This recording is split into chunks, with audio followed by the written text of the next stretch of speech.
আন্দোলনকারী ছাত্রদের যে আমরা আমাদের সন্তানদের রক্ষা করার জন্য বাংলাদেশ ভাতের হোটেল কি এখন রিসর্ট যে আমার আজকে কোথায় কোথায় তাজ কিন্তু তাদের সঙ্গে আসসালামু আলাইকুম রহমতুল্লাহি ওয়া বারাকাতুহু। দেশ প্রবাদ যে যেখানে বসে আজকের এই ভিডিও দেখবেন সবাইকে আন্তরিক শুভেচ্ছা অভিনন্দন। প্রিয় দর্শক, আশা করি সবাই ভালো আছেন। আন্দোলনকারী ছাত্রদের যে 6 জন সমন্বয়ক তাদেরকে তুলে ডিবি অফিসে নিয়ে গিয়ে একটা যে নাটক তৈরি করা হয়েছে। আপনি জানেন যে গতকালও রাজধানী ঢাকা সহ দেশের বিভিন্ন স্থানে শিক্ষার্থীদের বিক্ষোভে পুলিশ সহ আইন শৃঙ্খলা বাহিনীর হামলা, লাঠিচার্জ, গ্রেফতার, নির্যাতন চলেছে। শিক্ষার্থীদের আন্দোলন দমন করতে নৃশংস হামলায় শত শত ছাত্র জনতাকে হত্যার প্রতিবাদে গতকাল বৈষম্য বিরোধী ছাত্র আন্দোলন দেশপ্রেমী এই বিক্ষোভে ডাক দিয়েছিল। শিক্ষার্থীদের শান্তিপূর্ণ বিক্ষোভেও সরকার পুলিশ সহ আইন শৃঙ্খলা বাহিনী নিয়ে ন্যাক্কারজনকভাবে বাধা প্রদান করেছে এবং হামলা চালিয়ে লাঠিচার্জ, টিয়ার গ্যাস নিক্ষেপ করে শতাধিক নিরীহ শিক্ষার্থীকে গ্রেফতার করেছে। বিভিন্ন স্থানে শিক্ষার্থীদের একত্রিত হতে দেয়নি আইন শৃঙ্খলারক্ষী বাহিনীর সদস্যরা, ক্ষমতাসীন দলের ক্যাডাররা। দেশের বিভিন্ন স্থানে আইন শৃঙ্খলা বাহিনীর পাশাপাশি পাহারায় নামে আওয়ামী লীগ, ছাত্রলীগ, যুবলীগের সশস্ত্র ক্যাডার জমায়েত করে ভীতিকর সংঘাতময় পরিস্থিতি সৃষ্টি করেছিল সরকার। দেশে জরুরি অবস্থা জারি না করা সত্ত্বেও সভা সমাবেশ বিক্ষোভ করতে না দেয়া এবং হামলা, গ্রেফতার করা সরকারি ও গণতান্ত্রিক ফ্যাসিবাদী চরিত্রের বহিঃপ্রকাশ মাত্র। বাংলাদেশ জাতীয়তাবাদী দল বিএনপির পক্ষ থেকে আমি ছাত্রদের শান্তিপূর্ণ বিক্ষোভে হামলা, দমন, নির্যাতন এবং অন্যায় আটকের তীব্র নিন্দা ও প্রতিবাদ জানাচ্ছি এবং অবিলম্বে আটককৃত শিক্ষার্থীদের নিঃশর্ত মুক্তি দাবি করছি। প্রিয় সাংবাদিক বন্ধুগণ, আপনারা নিজেরাই এই বিষয়গুলো কভার করেছেন, লিখেছেন যে আন্দোলনকারী ছাত্রদের যে 6 জন সমন্বয়ক তাদেরকে তুলে ডিবি অফিসে নিয়ে গিয়ে একটা যে নাটক তৈরি করা হয়েছে, সেই নাটকের যে বিষয়টা সেটা আপনারা নিজেরাই সবাই জানেন। আমি সেটাকে রিপিট করতে চাই না। শুধু কয়েকটা প্রশ্ন আমি আপনার জাতির কাছেই রাখতে চাই। সেটা হচ্ছে যে এই ধরনের ঘটনা ইতিপূর্বে আমরা রাজনীতিতে কখনো দেখিনি। আমরা দেখিনি যে ডিবি অফিসে বসেই সেই আটককৃত ছাত্রদেরকে যারা তুলে নিয়ে যাওয়া হয়েছে তাদেরকে দিয়ে একটা বক্তব্য, বিবৃতি প্রচার করানো হয়েছে, যেটা সম্পূর্ণভাবে ওই ছাত্রদের কেউই আপনারা সেটা গ্রহণ করেননি। আপনার ছাত্র যারা আন্দোলন করছেন তারা কেউই গ্রহণ করেননি।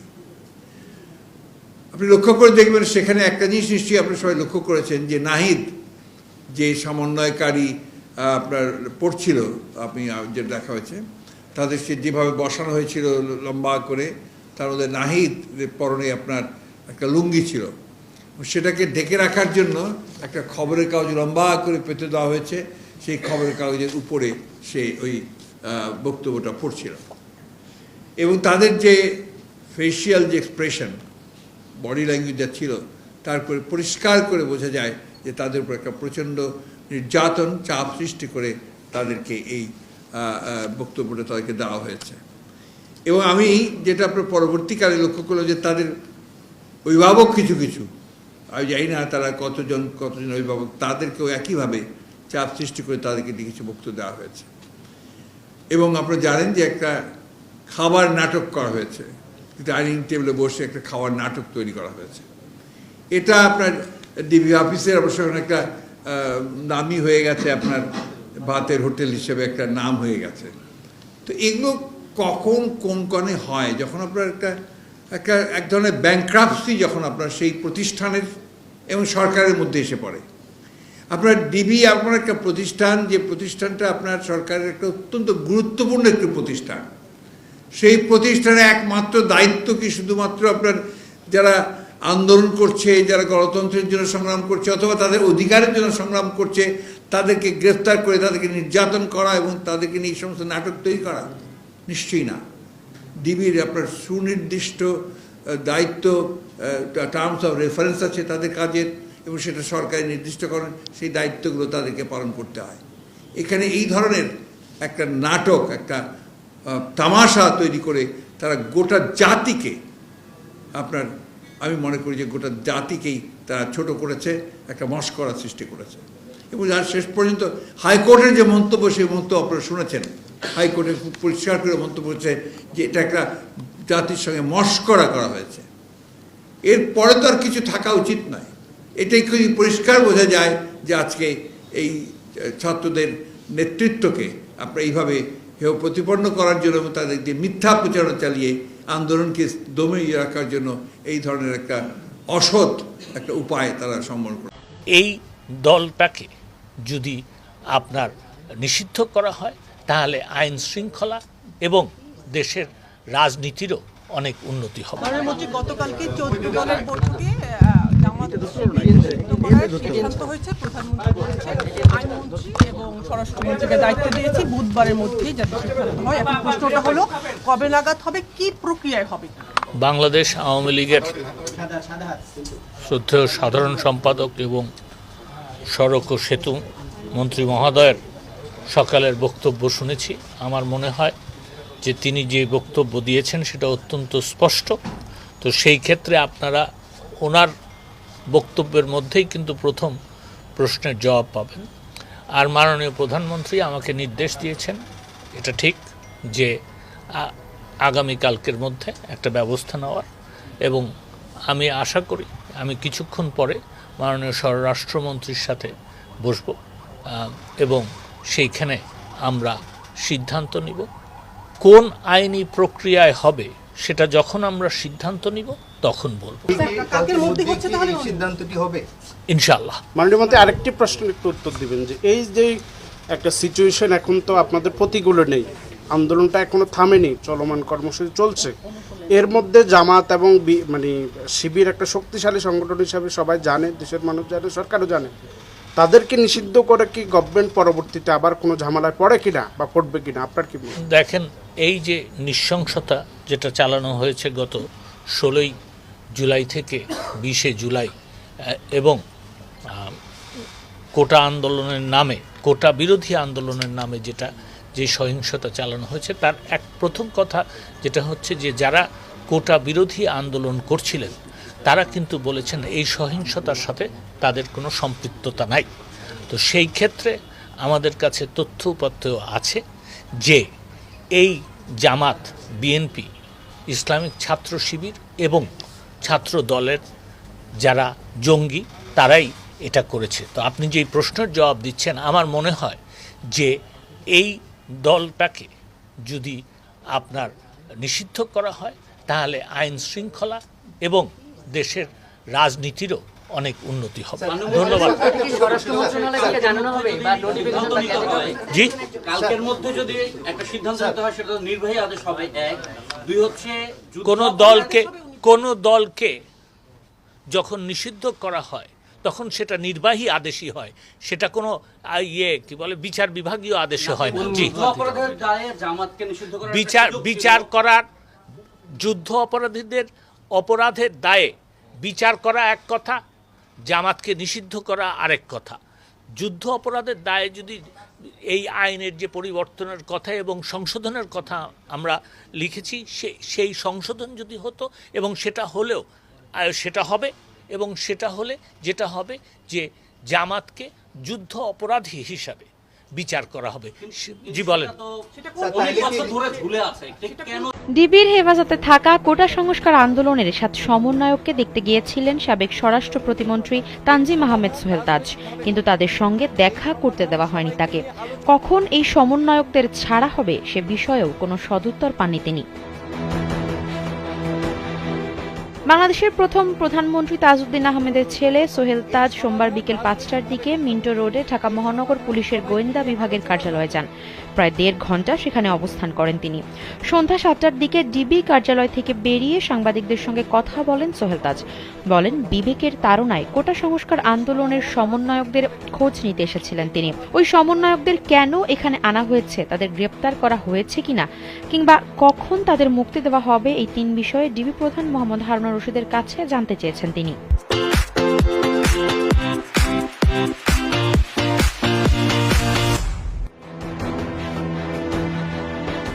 ডিবি প্রধানের কাছে 3টি প্রশ্ন নিয়ে এসেছিলেন জানিয়ে সোহেল তাজ বলেন, তার প্রথম প্রশ্ন ছিল এই সমন্বয়কারীদের গ্রেপ্তার করা হয়েছে নাকি নিরাপদ হেফাজতে নেওয়া হয়েছে। ডিবি প্রধান সোহেল তাজকে জানান, এই 6 সমন্বয়কারী যেহেতু তাদের নিরাপত্তা নিয়ে উদ্বিগ্ন ছিলেন, সে কারণে তাদের নিরাপদ হেফাজতে নেওয়া হয়েছে। দ্বিতীয় প্রশ্ন ছিল, যদি গ্রেপ্তার হয়ে থাকে তাহলে তার কোনো দাবি নেই, কিন্তু যদি নিরাপদ হেফাজতে নেওয়া হয়ে থাকে তাহলে তিনি তাদের সঙ্গে দেখা করতে চান। তবে দেখা করতে চাইলে ঊর্ধ্বতন কর্তৃপক্ষের অনুমতি নিয়ে দেখা করতে হবে বলে সোহেল তাজকে জানানো হয়। তার তৃতীয় প্রশ্ন ছিল, সমন্বয়কদের কখন নিরাপদ হেফাজত থেকে মুক্তি দেওয়া হবে। জবাবে ডিবি প্রধান বলেন, ঊর্ধ্বতন কর্তৃপক্ষ যখন তাকে নির্দেশনা দেবেন তখনই তাকে ছেড়ে দেওয়া হবে। আফসারা নাজ, কালবেলা। আমরা আমাদের সন্তানদের রক্ষা করার জন্য এসেছি, কারো বাপের প্রয়োজনে আমরা এখানে আসিনি। এদেরকে তো আবার গুলি করবে, আমরা কি কিছু করতে পারি না? এই সুপ্রিম কোর্ট বারের আইনজীবী আখি আকন্দ, তাকে আমরা সবাই চিনি, সে এখানে নিয়মিত প্র্যাকটিস করে। তার স্বামীর কথা সে পরিচয় দিচ্ছিল যে একদিনও গলা উঁচু করে তিনি কথা বলেননি। শেরপুরে ছিলেন, তার সন্তানকে স্নান করাচ্ছিলেন দুপুরবেলা, 100 পুলিশ এসেছে, তাকে ধরে নিয়ে গেছে, গায়ে কাপড়টা দেওয়ার সুযোগ দেওয়া হয়নি। কেন নেওয়া হয়েছে জানেন? কারণ সেই আখির স্বামীর ভাই নাকি বিএনপি করেন, এবং আজকে একই কার্ড খেলা হচ্ছে যে আমার বাবা কি করলেন সেজন্য আমি দায়ী। সারা আপা, তার বাবা ডক্টর কামাল হোসেন, হ্যাঁ, তাকে নিয়েও আজকে প্রশ্ন উঠছে, এবং আমরা নাকি বিশেষ উদ্দেশ্য চরিতার্থ করতে এখানে এসেছি। লিপি আপা আরও ভালো বলবেন, সেদিন সকাল 9:15 যেদিন কালকে আমরা তো এই পিটিশন দায়ের করলাম, লিপি আপা বললেন যে বাচ্চারা তো ডাক দিয়েছে রাস্তায় নামার, এদেরকে তো আবার গুলি করবে, আমরা কি কিছু করতে পারি না? এই একটা প্রশ্ন থেকে একজন আইনজীবী হিসেবে দায়বদ্ধতা থেকে আমরা এসেছি। আধা ঘন্টার মধ্যে পিটিশন ড্রাফট করে আমরা বলেছি যেভাবে পারে যে পারে যেন এই গুলিটা থামানোর চেষ্টা করা হয়। আমরা আমাদের সন্তানদের রক্ষা করার জন্য এসেছি, কারো বাপের প্রয়োজনে আমরা এখানে আসিনি। আমার মনে হয় লিপি আপা আরো ভালো বলতে পারবেন এটা। যেটা হয়েছে যে আমরা এখানে এসেছিলাম সম্পূর্ণ একটা অরাজনৈতিক, আমাদের শিশু মানে যারা আছেন আন্দোলনকারীরা বা বাচ্চারা যারা মাঠে নামছে তাদের জীবনটা রক্ষা করার জন্য, এবং যারা মারা গিয়েছেন তাদের কি বলবো যে তাদের মৃত্যুটা যে স্বাভাবিক মৃত্যু ছিল না সেগুলোর জন্য। তো এটিকে সামহাও আজকে আমরা যেটা দেখেছি যে অনেক আইনজীবীরা পিছন থেকে একটা রাজনৈতিক রূপ দেওয়ার চেষ্টা করেছেন। একদম পরিষ্কারভাবে বলি, এখানে আমরা কেউই কোনো রাজনীতি করার জন্য আসিনি। লাশের উপরে রাজনীতিবিদরা করেন, আইনজীবীরা করেন না, এটা আমি সম্পূর্ণভাবে বিশ্বাস করি। একটা জিনিস যেটা হচ্ছে গণতন্ত্র কমিশনের যে ইটা রয়েছে সেটি হচ্ছে যে আপনারা সবাই দেখেছেন যে আবু সাইদ কিভাবে মারা গিয়েছিল। আবু সাইদ যখন মারা গিয়েছিল তারপরে যে এফআইআরটা হলো সেটাতে বলা হলো যে জনগণের ছোড়া ইটে উনি মারা গেছেন। এর ফলে আমাদের নাগরিক সমাজের মধ্যে একটি অনাস্থা তৈরি হয়েছে যে এই তদন্তটা ঠিক হবে কিনা, এবং এই ঘটনার সাথে ওগুলোকে মিলানোর কোনো স্কোপ নেই। এবং আমাদের যে জুডিশিয়াল কমিটি হয়েছে 1 সদস্য বিশিষ্ট, সেটি হয়েছে প্রথম দিনের 6 জনের জন্য। বাকি সবগুলোকে কিভাবে হলো সে বিষয়ে জনতার কাছে একটা দায়বদ্ধতা নিয়েই এই কমিটি হয়েছে। আমার যতদূর জানা মঞ্জুর আল মতিন সাহেব, যিনি পিটিশনার, আমার সাথেই রয়েছেন, তিনি একজন সম্পূর্ণ অ্যাডাল্ট এবং তার নিজের ক্ষমতা, নিজের বুদ্ধিমত্তা সবকিছু রয়েছে। তার বাবার কথায় তিনি উঠেন বসেন বা তার কথায় তার বাবা উঠেন বসেন, আমার মনে হয় এটি ঠিক নয়। এবং বাবার সাথে ছেলের মিলিয়ে ফেলাটা কখনোই ঠিক নয়। তার নিজের বিবেক বুদ্ধি দিয়ে তিনি কাজ করছেন, তার বাবা তার নিজের বিবেক বুদ্ধি দিয়ে কাজ করছেন, এখানে কোনো conflict of interest. Bangladesh Awami লীগের শ্রদ্ধেয় সাধারণ সম্পাদক এবং সড়ক ও সেতু মন্ত্রী মহোদয়ের সকালের বক্তব্য শুনেছি। আমার মনে হয় যে তিনি যে বক্তব্য দিয়েছেন সেটা অত্যন্ত স্পষ্ট। তো সেই ক্ষেত্রে আপনারা ওনার বক্তব্যের মধ্যেই কিন্তু প্রথম প্রশ্নের জবাব পাবেন। আর মাননীয় প্রধানমন্ত্রী আমাকে নির্দেশ দিয়েছেন, এটা ঠিক, যে আগামীকালকের মধ্যে একটা ব্যবস্থা নেওয়ার, এবং আমি আশা করি আমি কিছুক্ষণ পরে মাননীয় স্বরাষ্ট্রমন্ত্রীর সাথে বসব এবং সেইখানে আমরা সিদ্ধান্ত নিব কোন আইনি প্রক্রিয়ায় হবে। সেটা যখন আমরা সিদ্ধান্ত নিব তখন বলবো। ধন্যবাদ। কালকের মধ্যেই কি এই সিদ্ধান্তটি হবে? ইনশাআল্লাহ। দেখেন, এই যে নৃশংসতা যেটা চালানো হয়েছে গত 16 জুলাই থেকে 20 জুলাই, এবং কোটা আন্দোলনের নামে, কোটা বিরোধী আন্দোলনের নামে যে সহিংসতা চালানো হয়েছে তার এক প্রথম কথা যেটা হচ্ছে যে যারা কোটা বিরোধী আন্দোলন করছিলেন তারা কিন্তু বলেছেন এই সহিংসতার সাথে তাদের কোনো সম্পৃক্ততা নাই। তো সেই ক্ষেত্রে আমাদের কাছে তথ্য উপাত্ত আছে যে এই জামাত, বিএনপি, ইসলামিক ছাত্র শিবির এবং ছাত্র দলের যারা জঙ্গি তারাই এটা করেছে। তো আপনি যে প্রশ্নের জবাব দিচ্ছেন, আমার মনে হয় যে এই দলটাকে যদি আপনার নিষিদ্ধ করা হয় তাহলে আইন শৃঙ্খলা এবং দেশের রাজনীতিরও অনেক উন্নতি। কোন দলকে যখন নিষিদ্ধ করা হয় তখন সেটা নির্বাহী আদেশই হয়, সেটা কোনো বিচার বিভাগীয় আদেশে হয়। বিচার করার যুদ্ধ অপরাধের দায়ে বিচার করা এক কথা, জামাতকে নিষিদ্ধ করা আরেক কথা। যুদ্ধ অপরাধের দায়ে যদি এই আইনের যে পরিবর্তনের কথা এবং সংশোধনের কথা আমরা লিখেছি, সেই সংশোধন যদি হতো এবং সেটা হলেও সেটা হবে, এবং সেটা হলে যেটা হবে যে জামাতকে যুদ্ধ অপরাধী হিসাবে বিচার করা। ভাতের হোটেল কি এখন রিসর্ট, যে আমার বাইরে থাকতে ভালো লাগছে না, আমি গেলাম ওখানে যে রিসর্টে সময় কাটিয়ে আসলাম। পুলিশ যখন গুলি করবে, কারো প্রাণ হত্যা করার জন্য গুলি করতে পারবে না। সরকারের ভাষ্য অনুযায়ী যে তাদেরকে অ্যারেস্টও করা হয়নি, তাদেরকে ডিটেইনও করা হয়নি, তাহলে তাদেরকে ওখানে আটকে রাখা হয়েছে কিসের জন্য? তাদের নিরাপত্তার কথা যে বলছেন, সেই নিরাপত্তাটা তারা কখন চাইলেন সে কথা কখনোই বলছেন না। তারা গতকালকে আমাদের মামলা ফাইল করার পরে তাদের পরিবারের সাথে দেখা করতে দিয়েছেন, সেটা বারবার বলছেন যে পরিবার বলছে ভালো আছে, পরিবার বলছে ভালো আছে। আমরা শুধু ক্যামেরার সামনে যে অংশটুকু দেখানো হয়েছে সেটুকু দেখেছি, ক্যামেরার পিছনে ওখানে কিভাবে তাদের কাছ থেকে এই স্টেটমেন্ট নেওয়া হচ্ছে সে বিষয়টা কখনো দেখা যাচ্ছে না। এবং এই যে ভাতের হোটেলের কথা আমরা বলি, এই ভাতের হোটেল কি এখন রিসর্ট, যে আমার বাইরে থাকতে ভালো লাগছে না, আমি গেলাম ওখানে যে রিসর্টে সময় কাটিয়ে আসলাম যাতে আমাকে কেউ ডিস্টার্ব না করে? এই দায়িত্ব কবে থেকে ডিটেকটিভ ব্রাঞ্চ নিয়েছে? এগুলোর কোনো সদুত্তর ওনারা দিতে পারছেন না এবং দিচ্ছেন না। ফলে আমাদের বক্তব্য খুব সহজ, যে যতটা মুহূর্ত ওদেরকে ওখানে আটকে রাখা হচ্ছে এই 6 জনকে, সেটি বেআইনি, এবং তাদেরকে যে স্বেচ্ছায় তারা ওখানে যে আশ্রয় নিয়েছেন সেটা তাদের মুখ থেকে আমরা শুনতে চাই। এসে আদালতের সামনে তারা সে কথাটাই বলুক, কিন্তু তারা সেই কথাটাও বলতে দিতে সাহস পাচ্ছেন না। এই হাইকোর্ট থেকে ডিবি অফিসের দূরত্ব খুব বেশি হলে 1.5 থেকে 2 কিলোমিটার, তাদেরকে এখানে আনতে 2 মিনিট লাগবে। নিয়ে আসুক, নিয়ে এসে তারা আদালতের সামনে বলুক যে না আমরা ওখানে আছি, আমরা ভালো আছি, আমরা আসবো না। পুলিশ আইনগতভাবে কখন করতে পারে? 1 নম্বর, যদি ম্যাজিস্ট্রেটের কাছ থেকে পারমিশন নিতে হবে তাকে, যদি কোনো একটা অ্যাসেম্বলিকে ডিসপার্স করার জন্য সেটি করতে হয়, কিন্তু সেরকম কোনো আদেশ আমরা দেখতে পাইনি। প্লাস বলা আছে যে পুলিশ যখন গুলি করবে তাদের প্রথম থাকবে যে মিনিমাম ড্যামেজ করতে হবে, অর্থাৎ কারো প্রাণ হত্যা করার জন্য গুলি করতে পারবে না, কাউকে ইনজুর করার জন্য বা ভয় দেখানোর জন্য মারতে পারে, প্রাণ নেওয়ার জন্য প্রথমেই কেউ গুলি করতে পারবে না। আপনারা পত্রপত্রিকায় দেখেছেন যে প্রচুর মানুষ, হাজার হাজার মানুষের দৃষ্টিশক্তি ছড়রা লেগে গেছে, ওটা কিন্তু পায়ের দিকে মারলে বা নিচের দিকে মারলে হওয়ার কথা নয়। এই সব কিছুই আমাদের আদালতও প্রশ্ন রেখেছেন, যে ওনারাও দেখছেন যে কি হচ্ছে, এবং তারা প্রশ্ন রেখেছেন রাষ্ট্রপক্ষের কাছে, কিন্তু রাষ্ট্রপক্ষ এগুলোর কোনো সদুত্তর এখন পর্যন্ত দিতে পারেননি এবং কখনো পারবেন না। তাদের দাবি হচ্ছে যে পুলিশ পিআরবি অনুযায়ী কাজ করেছে।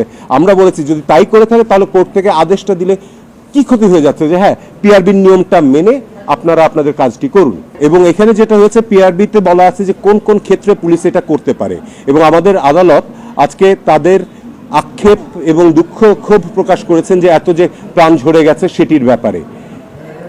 আমাদেরকে বিভিন্ন প্রশ্ন জিজ্ঞেস করেছেন যে সিআরপিসি অনুযায়ী, পেনাল কোড অনুযায়ী কোন কোন অফেন্সের সময় গুলি করতে পারে। আমরা সবকটাই দেখিয়েছি যে এই ক্ষেত্রে এগুলোর কোনোটাই অ্যাপ্লিকেবল ছিল না। একজন দাগী আসামি যে পালিয়ে গিয়েছে তাকে ধরার জন্য পুলিশ গুলি করতে পারে, যদি কারো বাড়িতে ডাকাতি চলছে এই অবস্থায় যায় তাহলে গুলি করতে পারে, যদি কোথাও চুরি করছে আগুন দিচ্ছে সেটাতে গুলি করতে পারে। আমরা দেখেছি যে বিটিভির আগুনের সময়, মেট্রোর আগুনের সময়, অথবা এলিভেটেড এক্সপ্রেসওয়ে আগুনের সময় সেখানে কোনো গুলির ঘটনা ঘটেনি। গুলিগুলো চলেছে শুধুমাত্র যখন ছাত্ররা বা আন্দোলনকারীরা যখন মিছিল করছিল।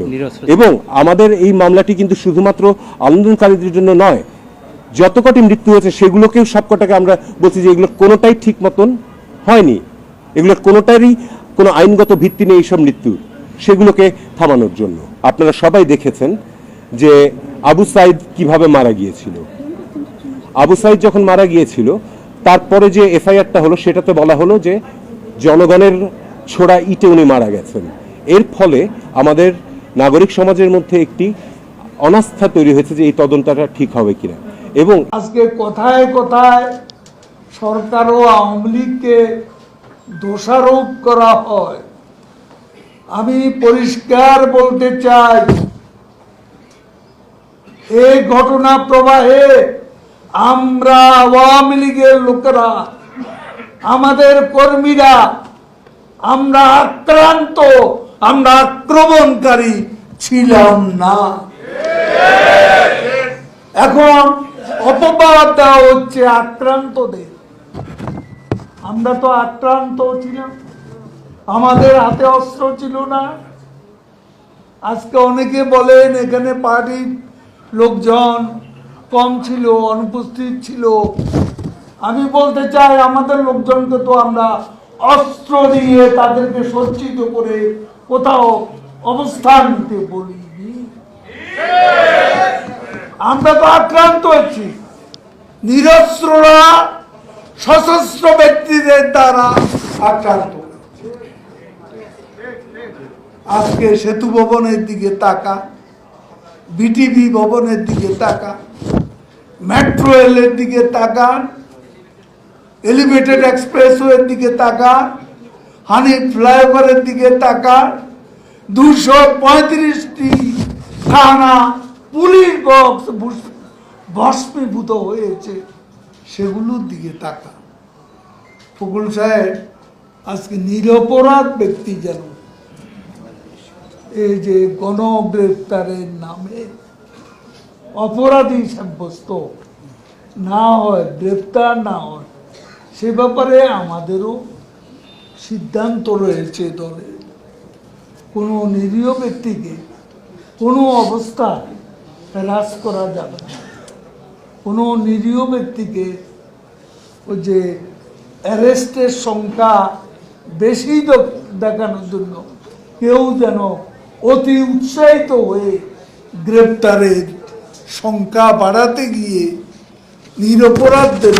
নিরপরাধী অনেককেও জড়িয়ে, এটা যেন কোনো অবস্থাতেই না হয়, সে ব্যাপারে আমরা আইন প্রয়োগকারী সংস্থার কাছে, বিশেষ করে মাননীয় স্বরাষ্ট্রমন্ত্রীর দৃষ্টি আমরা এই ব্যাপারে আকর্ষণ। মির্জা ফখরুল, তাকে আমি প্রশ্ন করতে চাই, মির্জা ফখরুল সাহেবের কাছে আবার সবাই নিরপরাধ, সবাই অসহায়। তাহলে প্রশ্ন, এই ধ্বংসযজ্ঞ চালালো কারা? কারা অগ্নিসংযোগ করলো? কারা রাষ্ট্রের সম্পদ ভস্মীভূত করল? আজকে বাংলাদেশে যে নারকীয় ধ্বংসযজ্ঞ চালানো হয়েছে, এগুলা কারা করেছে? ভাই একটা ব্যাপার হচ্ছে, আদালত একটু আগে একটা অবজারভেশন দিয়েছে যে আপনাদের কাছে যারা বিভিন্ন সহায়তা চাইতে আসে আইনি তাদেরকে আপনি স্বাভাবিকভাবে আগেও বলেছেন যে আপ্যায়ন করেন, এটি অতিথি হিসেবে।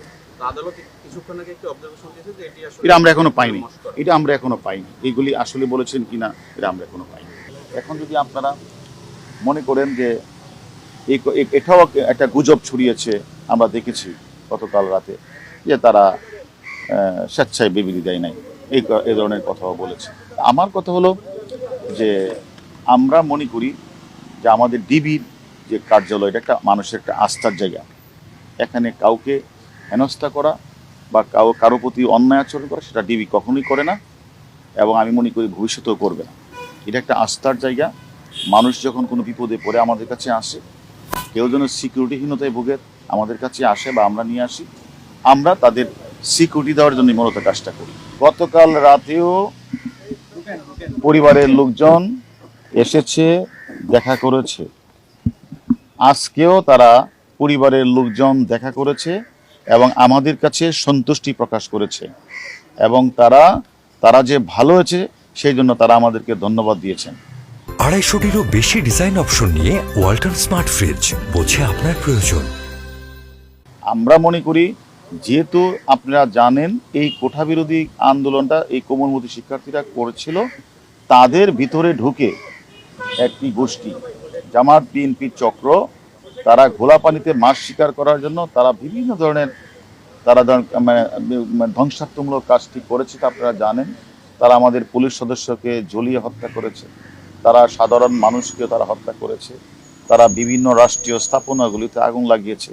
আমরা মনে করি এই সকল সমন্বয়কদেরকেও এই সকল চক্ররা, এই চক্রান্তকারীরা, তারা আবার যদি ঘোলা পানিতে মাছ শিকার করে তাদের নিরাপত্তা বিষয়টা আমাদের একটু দেখা দরকার। এই যে যারা গুজবটি ছড়িয়েছেন তাদের উদ্দেশ্যে আমি বিনীত অনুরোধ করব যে গুজব ছড়াবেন না। ডিবি একটি আস্থার জায়গা, সেখানে কাউকে জোর করে সেখানে রাখা হয় না, কার উপরে কোনো অন্যায় অত্যাচার করা হয় না, জোর করে কোনো বিবৃতি নেওয়া হয় না।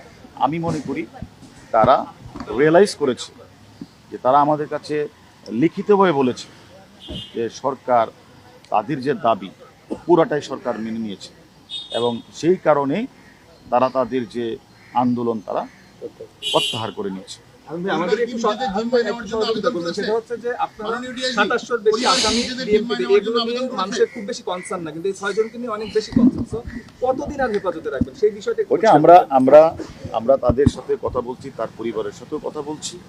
আমরা মনে করি তারা শীঘ্রই তারা তাদের পরিবারের কাছে চলে যাবে যদি আমরা তাদের সিকিউরিটি বিষয়টা দিচ্ছি। কারণ ভাই একটা ব্যাপার হচ্ছে আদালত একটু আগে একটা অবজারভেশন দিয়েছে যে আপনাদের কাছে যারা বিভিন্ন সহায়তা চাইতে আসে আইন অফিসার অন্যান্য বিষয়, তাদেরকে আপনি স্বাভাবিকভাবে আগেও বলেছেন যে আপ্যায়ন করেন এটি অতিথি হিসেবে।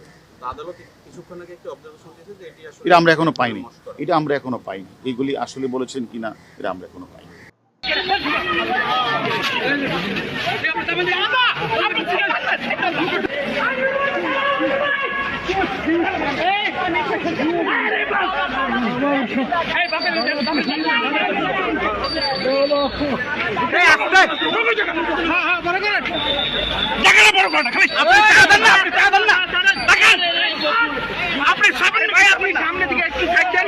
অমানবিক নির্যাতন তার উপরে করা হয়েছে। আমার ছোট ছোট দুটো বাচ্চা, একটা 1 বছরের আর একটা 5 বছরের, 5 দিনের রিমান্ডে মানুষটার উপরে এত অমানবিক নির্যাতন করা হয়েছে। সে তো কোনো চোর না, ডাকাত না, সে ডাকসুর সাবেক বিপি, একজন মেধাবী স্টুডেন্ট। সবার উদ্দেশ্যে শুধু এতটুকুই বলার, আমার হাজবেন্ডকে 20 জুলাই নিয়ে যাওয়া হয় ভোর রাতের দিকে 3:30টার থেকে।